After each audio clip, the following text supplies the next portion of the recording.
start again. Oh, it is. You gotta, from a kid, it's like, you gotta be willing to make a lot of mistakes. Yeah, I am. Whether I'm willing or not. Then you make fewer, and then you don't make that many, and then you're on to the next thing, and you make a lot of mistakes. So I look forward to a lot. Last night, it was last night, I had a little breakthrough. I got through the first little stanza to the chorus. Oh, wow. Well, congratulations. I hope you rewarded yourself. That's really great. Nice talking with you. Yeah.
Dhawn? Oh, I was just going to say hi, but I didn't want to make Therese nervous by being all over here.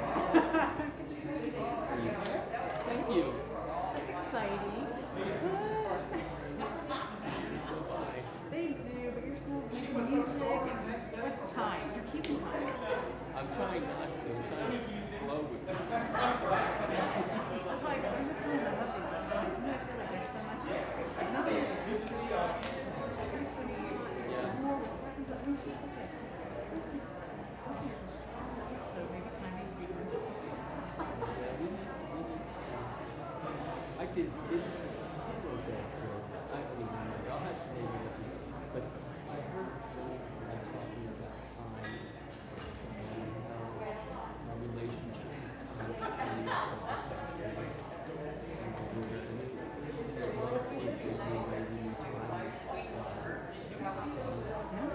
and seasons. I know we're trying to do You have a sundial and only work in the day. At night, you know. It's just dark time. It's dark time. Now our clocks at hundredths of a second. But you know, I love that because it does kind of fit with like the dark night. So you know what I mean? Yeah. Like not being able to have to track time in the dark night itself. That is weird. All right, you're already making me think now. I'm gonna do. Don't do that. We are gonna start like a little meditation thing again in the fall. Okay. So I'll be in touch with you if you wanna. I don't know if you wanna loop the recording or something. That would be part of it. I'm excited to get back to that again. The way we did back before COVID. Yeah. Yeah, I would definitely do that. Awesome. Thank you for using it. Thank you for your prayer. I couldn't wait to hear it. She has such a gift of writing. Poetry is something that will well be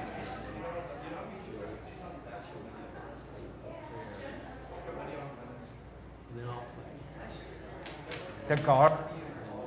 Speakers. Oh yeah.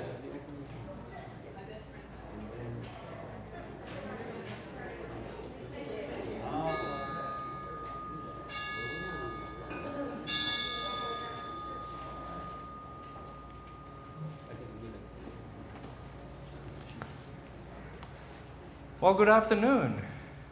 My name is Andries, and I'm one of the pastors along with Dhawn Martin here at University Presbyterian Church, and my pronouns are he, him, and his. We want to welcome you in our space this afternoon. I know for some of you gathered here, you had to overcome some resistance being in a Christian and a predominantly white space, and therefore we're all the more grateful for you to be among us today. If you are from another religion or from no religion or another faith or no faith, thank you for joining us. And although some of us will say Christian prayers, we invite you during that time to express you in the way you feel most comfortable and see this as a time of meditation. So we all know why we are here tonight, and that is that this past week with a 6-3 vote, the Constitutional Court overturned a woman's right to a medically safe abortion. But that's not the only reason why we're here. This past weeks and months, we saw bans on trans athletes and gender-affirming care, especially here in Texas. No one feels safe, especially Justice Clarence Thomas' war cry, saying that, or alluding to the fact that they should also change the laws on same-sex marriage, gay intimacy, and contraceptions, based on the logic of Friday's decision. And yet, it's not the only reason why we're here. We are here because of what happened in Uvalde, the school shootings. We are here because 51 migrants, people, died this past week, just right here in Texas. So tonight, as we are gathered here, we are invited to make the intersectional connections because of all these tragic events we have experienced.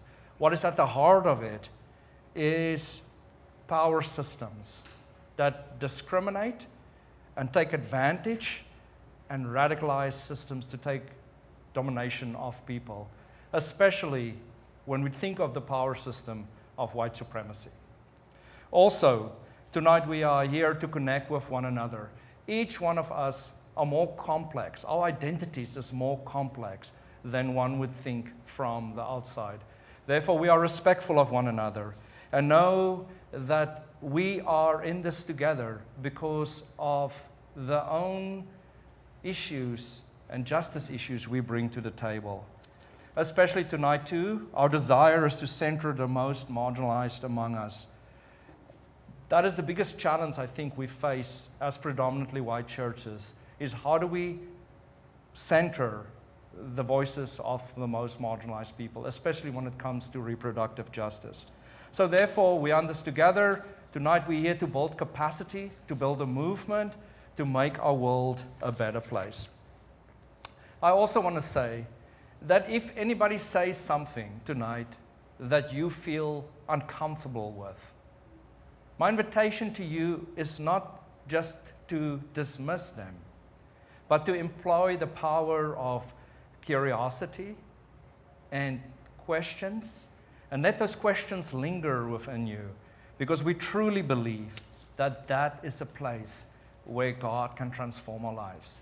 So therefore, I invite you to listen generously, to suspend just judgment, and to welcome discomfort and dislocation within your own lives. Most of all, I know we feel angry, we feel disappointed, and we feel totally defeated. But my invitation to you tonight is to believe that it is possible for us to emerge from this time together refreshed, surprised, and less burdened than we came. As it is, all our speakers have not showed up, so if it appears a little chaotic tonight, we have to improvise on the spot. But that is the reality of the grief we experience right now. Grief doesn't come in neatly packaged recipes. There's an element of chaos to it. So therefore, I invite you to join us in this service and immerse yourself even in the chaotic moments. I now invite you to, the musicians. The musicians are not going to speak. So I introduce to you Aaron Prado and Dan Carillo. And I can't resist but saying that it is Dan's 70th birthday tonight.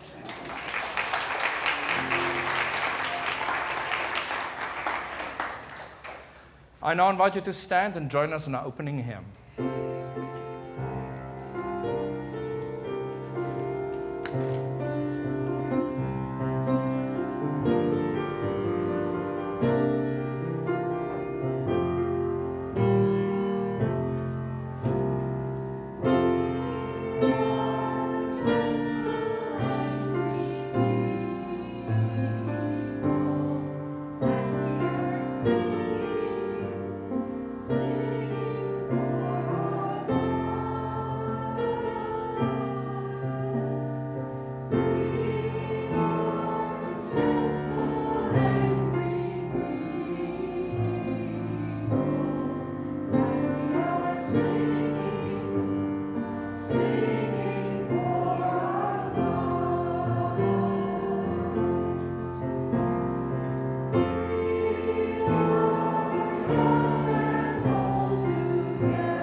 Just going outside the house, being in public spaces is an act of resistance and standing up for life. Sometimes even just getting out of bed in the morning is an act of resistance, refusing to let the powers defeat the heart and soul of us all.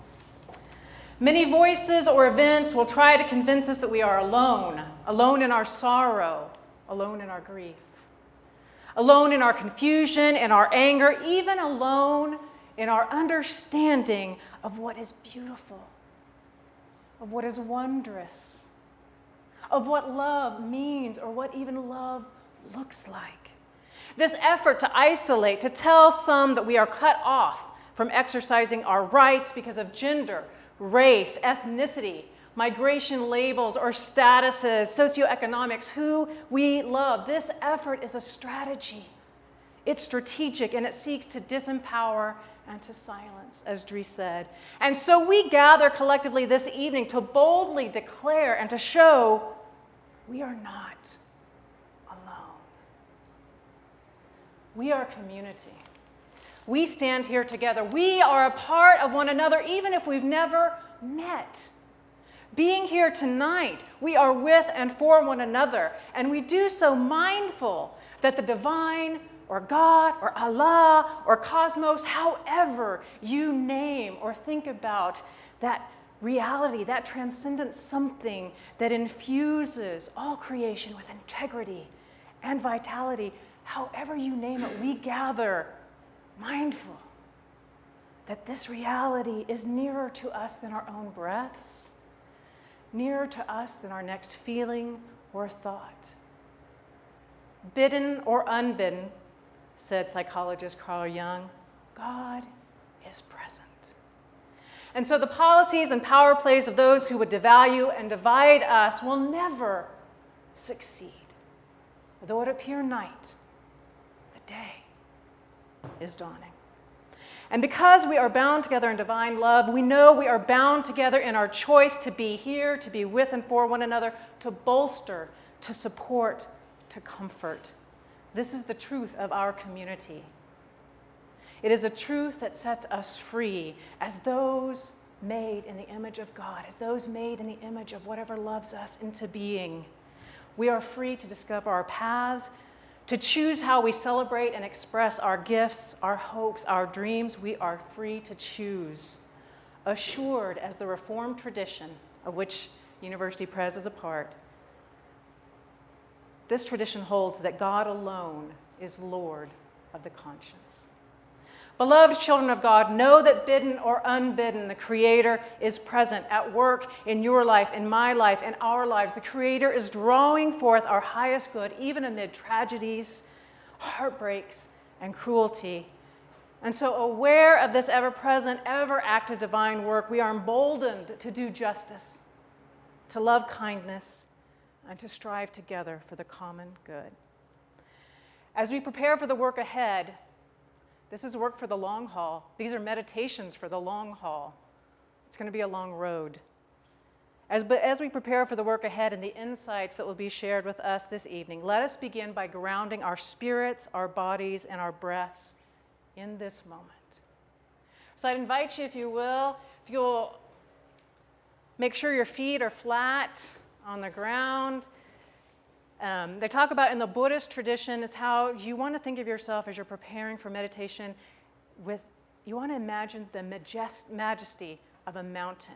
You want to see yourself, the whole integrity of who you are as a created, living, breathing, vital expression of love. If you're comfortable, I also invite you to close your eyes. If not, if you don't want to close your eyes, you can tilt your eyes downward to focus on something of the floor, focus on a light, focus on a cross, focus on anything. But I would invite us to enter into this moment and also be mindful, just take a moment. Think of the wisdom in this room. Think of the wisdom your life, your experiences have brought you to this far in life. We are gathered here soaking in not only divine wisdom, not only the wisdom of the universe, but also the wisdom of each life in this room. Now I'd invite us, we're going to take 3 breaths together. We'll inhale deeply and then we'll exhale and it will be longer. So let's take the first breath in. Nice deep, feel your stomach and your chest expand, and exhale. Nice deep exhale. Pressing in your stomach, and now inhale. Deeper, deeper, and exhale. As you exhale, feel your shoulders relax. Feel your body settle into this space. One last breath in. Deep, deep, deep, centering breath. Exhaling. And as you exhale, release the demands of this evening, the to-do lists, and be in this moment. Now I invite you to resume your breathing as normal pace. Breathing in and out, but focusing your attention on your breath, on the rhythm of the inhale and the exhale. Feel your feet as they connect to the floor. Feel yourself grounded in touch with not only this place, but with creation. Feel yourself drawing up support, nurture, strength, nutrients from this grounding. Breathing in and out. The road ahead is long, maintaining our breathing. And if we are to maintain, to be resilient, it is this grounding, this sense right now of connection with one another, with the divine, with the earth, that will sustain efforts over the long haul. Breathing in and breathing out.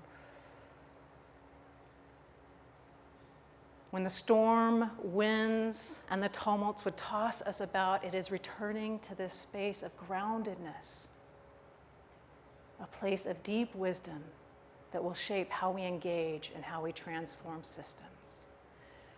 Draw energy, draw hope, knowing that together, grounded in love, grounded in wisdom, all things are possible. Breathing in and out. When the moment feels right, I invite you to slowly come back into this space as we continue this evening to join together in lament and in dreaming forth new possibilities.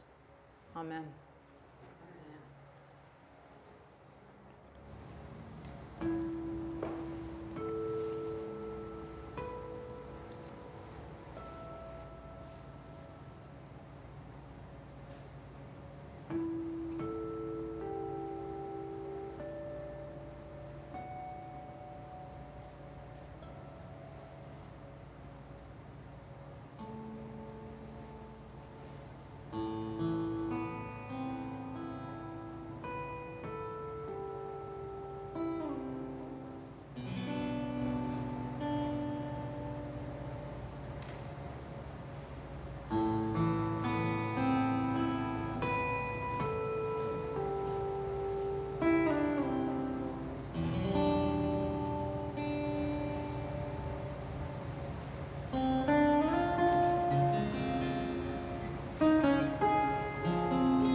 Hello.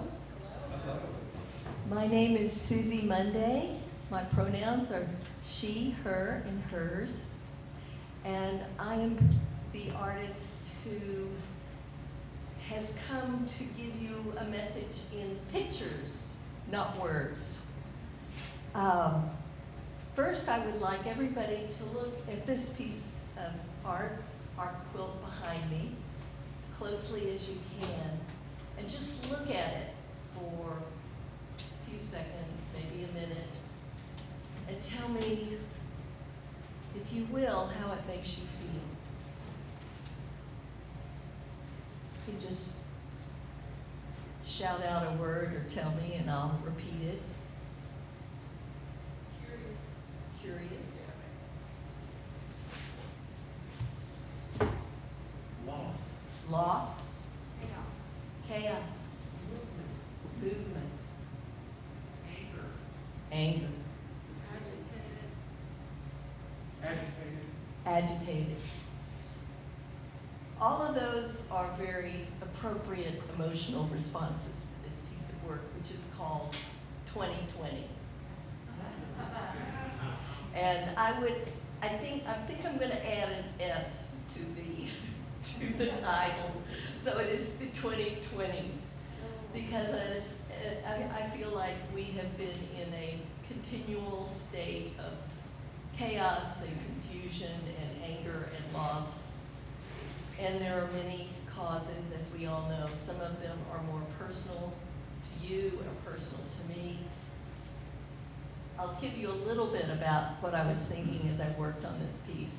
It's black and white for a lot of reasons, that the world is being forced a lot into thinking of things as black and white, but it's also about Black lives that matter. The circles, you probably have figured out, are kind of an abstract representation of the COVID virus. The white squares that have the kind of curved lines, those are actually aerial maps of the Rio Grande across the border, and kind of confront the viewer with the idea of, we think of a border as this straight line. In the case of Texas, it is anything but a straight line. The X's are kind of a continuation of a piece that I did during the quarantine, and I started counting and replicating and representing the number of people who died with large X's. Let's see. I think that's about all. But it's definitely a piece, I think, of confusion and trying to get that sense of what's going on in our lives and how do we respond to it. And as a visual artist, what I have to face the fact is that all I can do is make art. I'm not a necessarily an organizer, or, I mean, you know, I'll participate, but I look at myself as having to hold true to the visual messages that my work tells. Out in the Northex, there are 2 pieces that have big birds and snakes, and both of those pieces are called Heartbreak 1 and Heartbreak 2. And then by the wall on the other side is a piece called Snake Woman. And Snake Woman is my hope for all of us right now. A snake woman, historically and in indigenous cultures, was not a scary thing. The snake woman is a healer, and she calls on the energies of the world and of the universe. So when you leave today, take a look at Snake Woman over here and Heartbreaks over here. But all of those, these are just a few pieces, and as an artist, I can't help but make art that reflects the times that I'm going through. I think right now, with the issues of reproductive freedom, of women having a chance to control their bodies and what happens with their bodies, the cases of trans children being denied both psychological and medical treatment, the gender inequality that all of us run across in our lives here and there. My wife, Linda's going to read some of her work next. We've been together for 25 years. We were married in New Mexico in, 2016? 2014, and then, got to bring our marriage into Texas legally with the passage of the Marriage Equality Act. And now that's all up on the table, apparently. Not to mention things like contraception. I don't know what we're supposed to do with these kids, you know? We're up against some serious forces in the world, and all we can do is look into our own hearts and say, what is it that I can do? Where is my passion calling me, and how do I express and lament what I see out there, and how do I hold hope in my heart? So thank you. I hope you'll take that message and look at art a little differently every time you see it. Linda. I think it's 29 years. I'm sorry, I forgot. It goes so quickly. Well, I know it's really heavy times, and I'm so grateful to have my heart lighten by being with you. I'm so grateful for that opportunity. And Carl, Gaubatz, I really am grateful that you included us and me. My name is Linda Cuellar, and my pronouns are she, her, and hers. I'm a retired college teacher in communication, same place that Aaron works, and my esteemed colleague, Anna Harwin, who is here with us. Maybe other folks in the audience are from our great college. They should be. I was a broadcast journalist in the 1980s and 90s here in San Antonio before I became a college teacher. And I want to tell you, it's my habit to seek guidance. It's been a wonderful resource for me to just ask for help. Librarians, all the way up to folks you can't see, folks who have passed on. And I take guidance from the quote from Dr. Martin Luther King: "The arc of the moral universe is long, but it bends towards justice." The arc of the moral universe is long, but it bends toward justice. 2 eye-opening experiences I want to share with you. Going to study at UT in Austin was my very first time away from the border and my culture. When I graduated from the University of Texas at Austin in the late 1970s, enrollment there was a stunning 40,000 students. Texans of Mexican descent, Chicanos at UT, numbered less than 400. I was going to call Anna, who's a statistician, for the math, but I figured it out with my calculator. That is 1% of the student body. Now, while we at the same time comprise 20% of the population of the state of Texas, that's what things were like. I returned to my hometown of Laredo as a young journalist there. I witnessed the fall of a 30-year political dynasty. Its corruption was finally exposed by people working together. They were members of churches like this one, communities organized for public service, and they were also a competing newspaper that was not under the thrall of the political elite at the time. A brand new television station ownership where I worked was also not politically connected to the elite in Laredo, and our mayor ended up on 60 Minutes, going to jail. It was 30-year dynasty, and the corruption, seeing it end, was a major turning point for me. I began to have faith at that moment. I moved here to San Antonio and saw communities organized for public service had done wonderful work here in San Antonio, bringing us at the city council single member districts finally through their work, so that resources of the city were more equitably distributed, every neighborhood, not just the white neighborhoods. So I have in my lifetime seen how groups of people of conscience and journalists often work together to expose corruption. Y'all can remember Watergate. Y'all can remember the Pentagon Papers. Both those were teams of people of conscience and journalists. There was the important landmark case against Big Tobacco that was also very, very influential and important. And that was also a case of people working together. So the lessons in history offer us example after example. And I bring you hopefully a message of hope and optimism.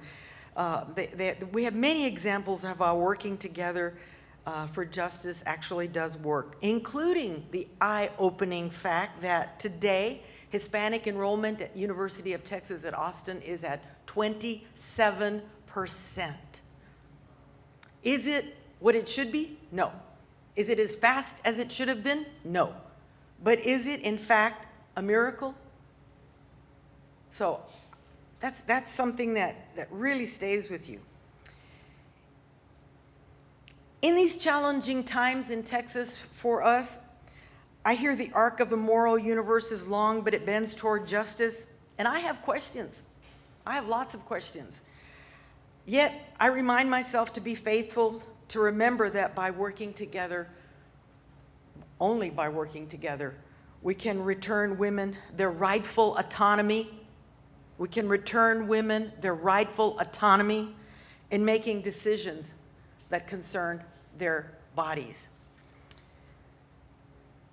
I am going to learn my part and how I can do my part by listening to my guidance. I've had tons of guidance in my life.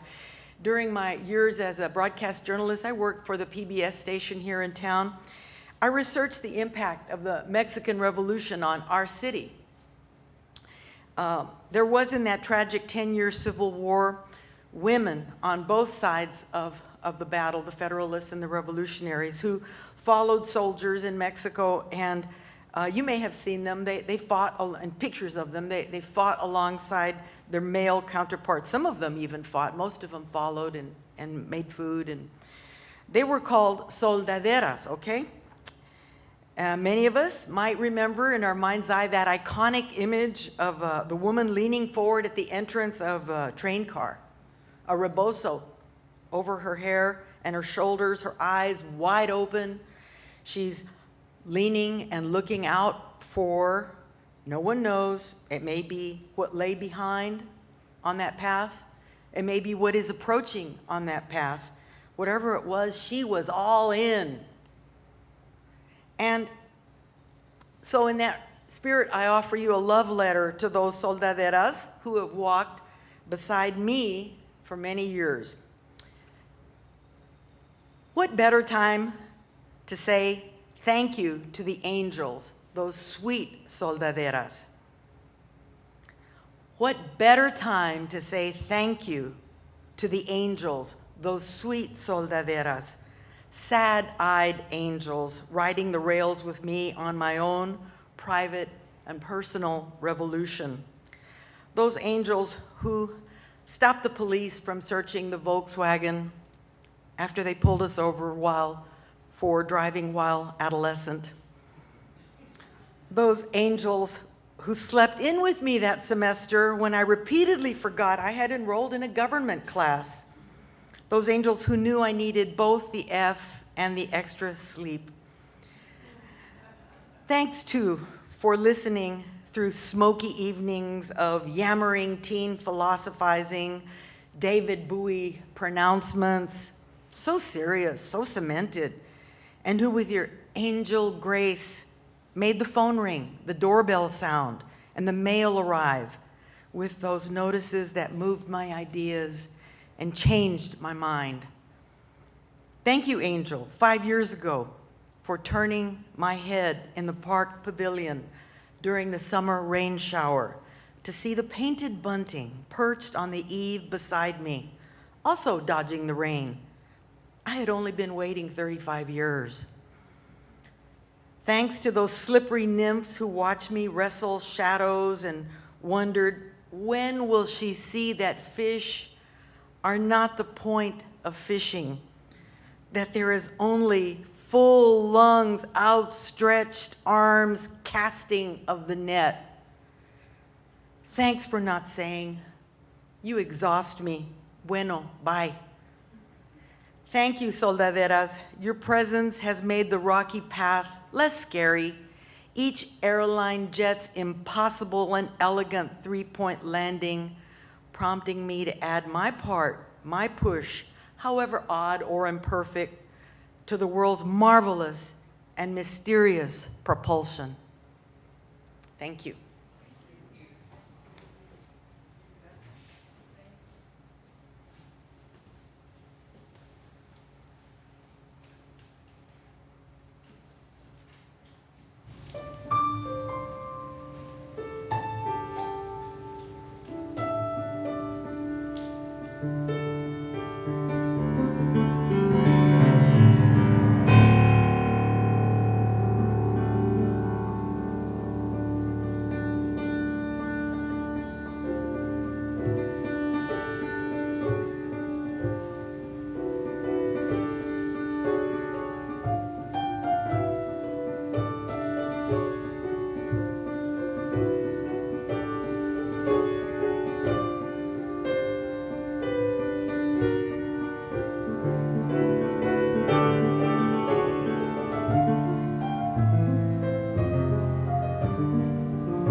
a couple of asides. My family always tells me I talk too much. So I already showed the pastor that I have 3 lines here, but I want to do 3 asides. Uno, primeramente, felicidades, Dan, eres un lindo hombre. Gracias. Gracias. The second aside is, we can't go forward without artists and poets and music. And so I'm so glad that all that has been included here. And as I looked at this piece, I thought intersections.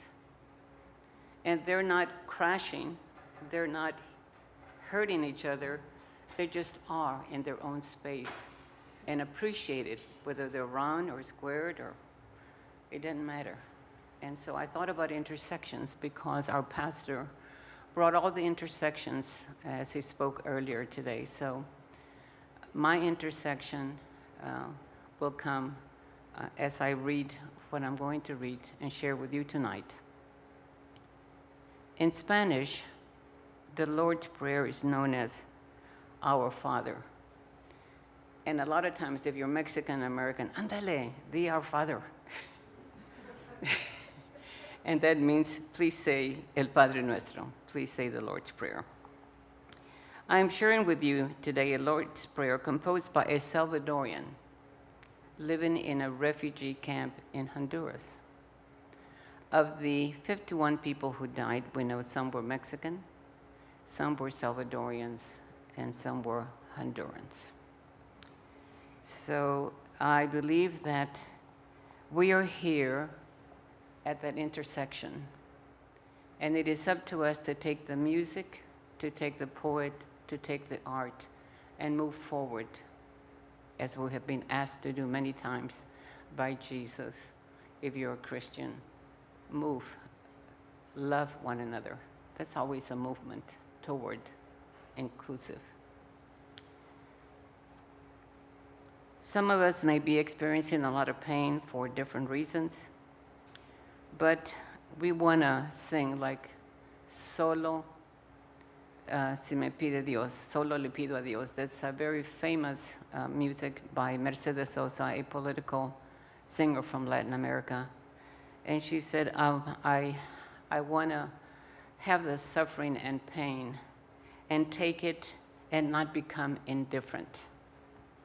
And so we're hoping that the poem that I read tonight is along those veins. Our Father for today.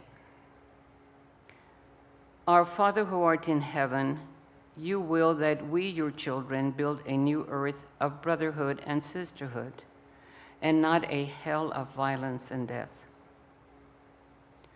Holy be your name, that in your name, Lord, there be no abuse, no oppression, and no manipulation of the conscience and liberty of your children. Your kingdom come, not the kingdom of fear, of power, of money, of seeking peace by means of war. Your will be done on earth as it is in heaven, over this land of ours and other sister lands that changed their songs of joy because of oppression and the whine of shrapnel. Give us this day our daily bread, the bread of peace, Lord, so that we can plant corn and beans, watch them grow, and share them together as a family. Forgive us our sins as we forgive those who sin against us. May our personal and national interest be not the coin of our exchanges. May our laments be changed into songs of life, clenched fists into open hands, and cries of orphans into smiles. Lead us not into temptation, the temptation of conformism or indifference, of doing nothing, the temptation to refuse to work with you in the search for justice and peace. Deliver us from evil, of being keen to our brother, of being arrogant, of believing ourselves to be the lords of life and death. Amen. That it be thus, Lord, as you will it, according to your loving design. For yours is the kingdom and the power and the glory You, Lord, are our ultimate salvation. In you we place all our hope. Amen.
Aaron and Dan, thank you.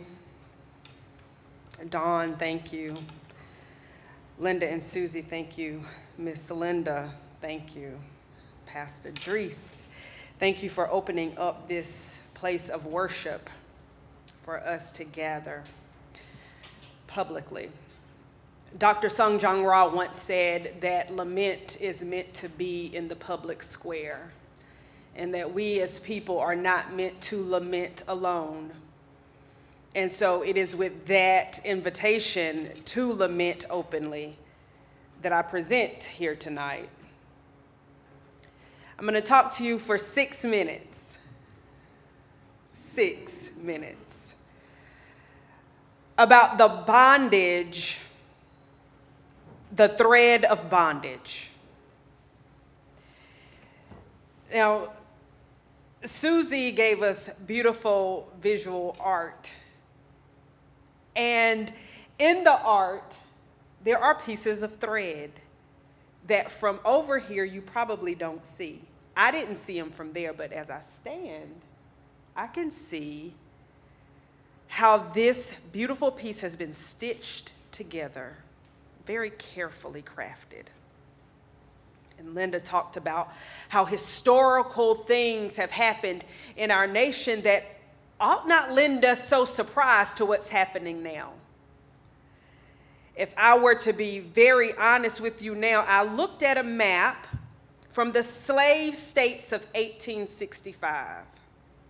And if I were to put that map beside a map of the states that will legally withhold reproductive rights if they have not already done so, you will find some striking similarities.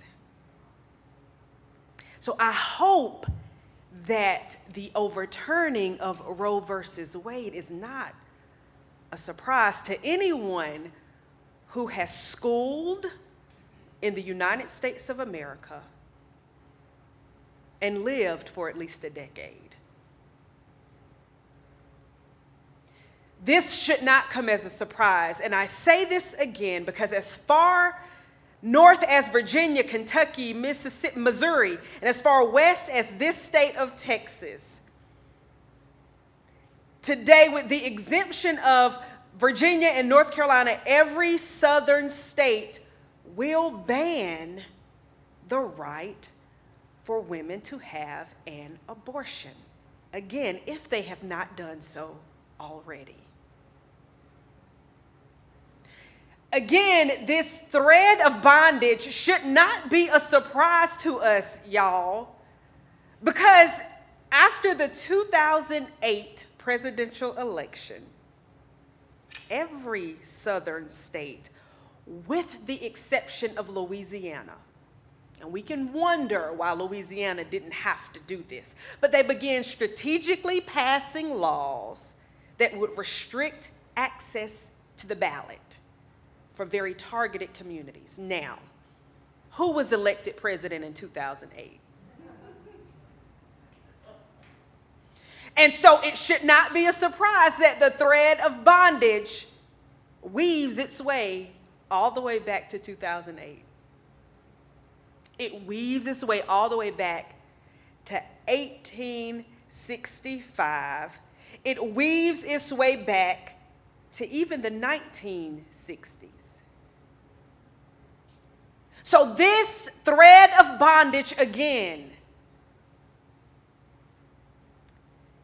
there have been people in our nation crying for justice before our nation was established.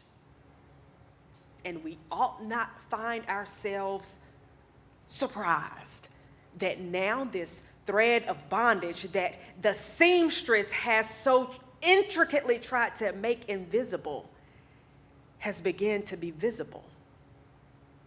Somebody came along and tugged at a piece of that thread. And now the whole fabric, the whole quilt, the whole fabric of this nation is unraveling. We ought not be surprised. People of our nation have been crying for justice since before our nation was established. But the concern wasn't quite big enough because it did not impact the then global majority. Oh, but now, are we awake? Are we awake?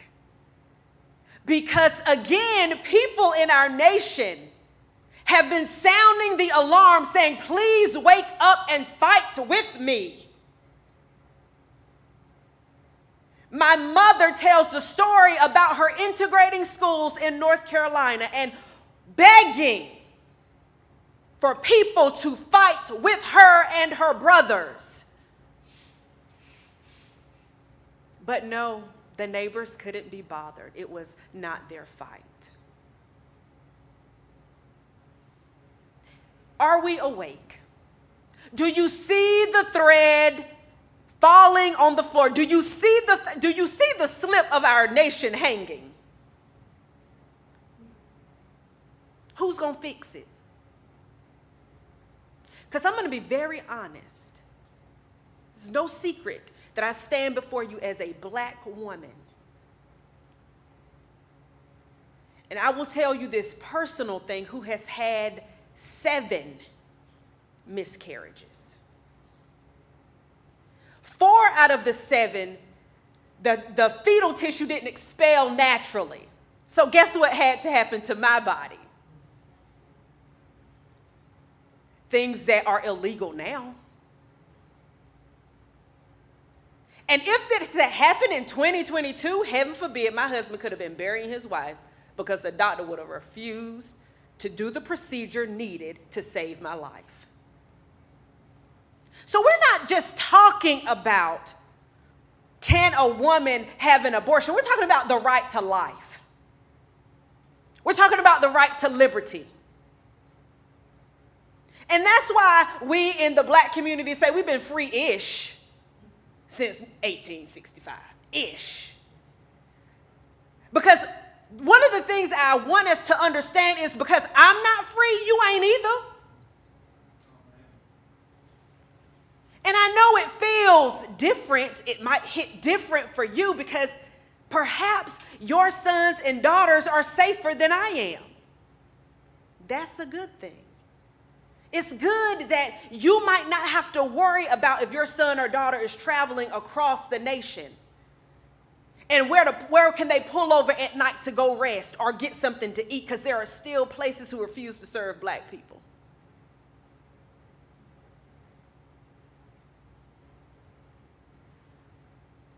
But I tell you what, when we got ready to move to Texas, our mothers were not pleased. Not just because we wouldn't be like everyday accessible, but both of them, John had just been murdered in his own apartment. My husband is a black man. So my parents, my mother specifically, had every right to be afraid for the life of their son. These are fears that have somehow managed to escape some of the people who live alongside me as neighbors in this nation. And my resounding question to you now, to us all, is, are we awake? Because I have not been set free in my body. And now the thread of bondage is tightening its grip because some of us have slept through the resounding alarm that we have been sounding since pre-1776. And it is not sufficient anymore to say, I didn't do it. I wasn't alive then, because you're alive now. And we're doing it now. Right now in this moment. So we have a responsibility past what is comfortable for us. Because even though the arc of justice is the arc of justice, the arc of the moral justice The arc of the universe is long and it bends toward justice. There you go. Thank you. Who is bending this arc? And how long do they have to hold it in a bent position? When will the arc just move? Because I can guarantee you that the few people who are responsible for this bending arc might be getting tired.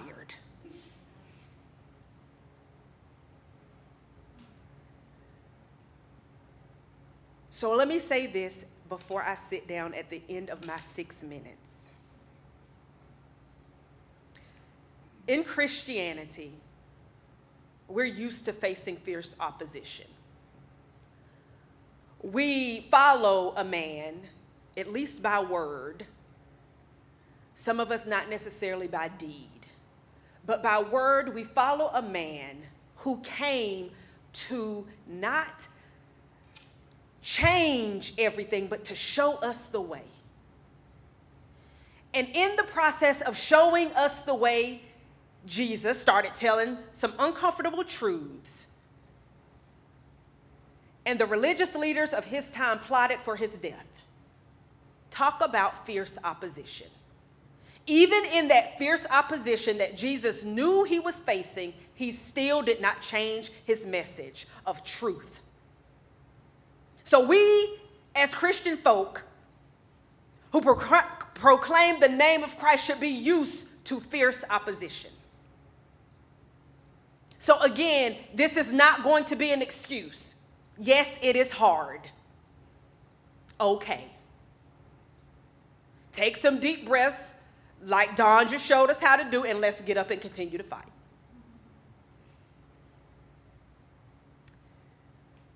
We don't have to agree on everything in order to pursue freedom and liberation together. We do not have to agree on everything in order for us to pursue freedom and liberation together. If I am telling you, my brothers and my sisters and my siblings, that I am not free, hear me the first time. If not the first time, hear me the 100th time. And join in the fight for freedom and liberation.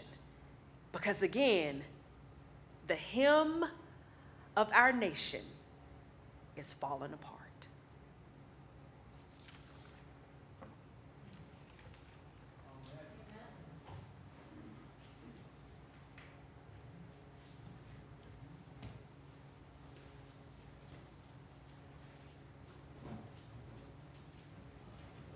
I invite you to stand as we sing the closing hymn. The Lord will lead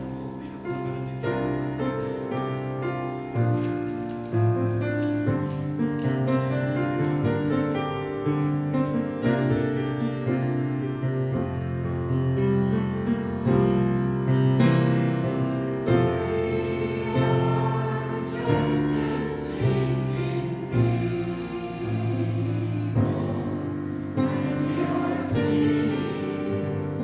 Singing for our God.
Friends, you know, a benediction, it stands for, in Latin, the good word.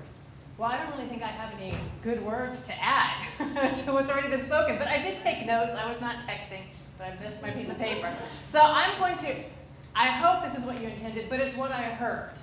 And so I'm going to share that. Please feel free to correct afterwards. But these are the good words that I heard.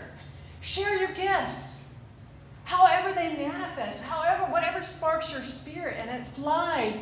Express the anger, the hope, the problems, and the possibilities in whatever medium speaks to you and through which the Spirit speaks through you to a world that is hungry and hurting. Because change often sparks our imaginations first through symbol, through music, through metaphor. Know your guides, or be bold. Dare to ask for help, because guides are all around us. Know, hope that there's a great cloud of witnesses, that are nanas y abuelas, that are aunties y our tias, that they are with us, friends, saints, angels, and the divine are ever inclined to strengthen, to whisper a good word, and even maybe once in a while to intervene, so that the police don't check the car. Do not avoid the intersections. Don't bypass, don't go the back route. Engage the intersections. These are places where we will inevitably meet a multitude of people and ideas and ways of being. Will it be crowded? Will it be messy? Yes. By God's grace, it will be messy. But these are places that are both sacred and secular. Places that weave together the movements of our dreams, our visions for peace, equity, and justice. And Natarsha led us in. The ancient and ever contemporary thread of bondage exists, and we can no longer claim surprise. We can no longer be surprised by the tenacity, by the ingenuity, by the distorted genius of systems that oppress. Because for every movement forward, there's going to be a reaction, and we have to be there. We have to be prepared, because we can no longer be surprised. We need to be the ones who surprise by love, by action, by creativity sparked by hope, and being prophetic voices. We must be the thread bearers who weave together, who redesign systems and structures of liberty and possibility. Friends, it's a tradition in our church that we end with a benediction and a charge. I hope you will let me do a little Trinitarian. Respecting all religious traditions, I will say, may the Spirit, the hope, and the wonder of life bless and keep each and every one of us this day and every day. And let the people say, Amen. Amen. And a thank you to our musicians.